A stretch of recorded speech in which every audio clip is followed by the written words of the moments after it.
Nandito po kami ngayon sa may gitna ng tulay. Ayan po.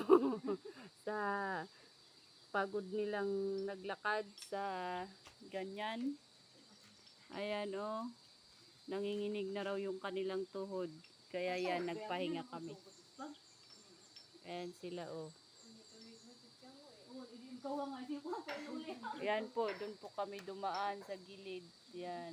Tapos, nandito po kami sa gitna. Ayan na naman yung aming lalakarin. Yan. Nako po. Kahirap.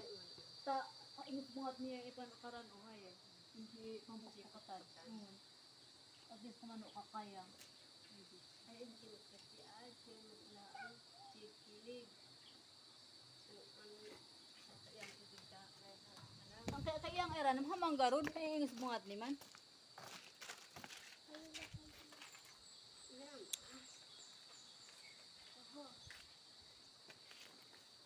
Yung balanggot po nung isa, nandun po. Nalaglag po doon.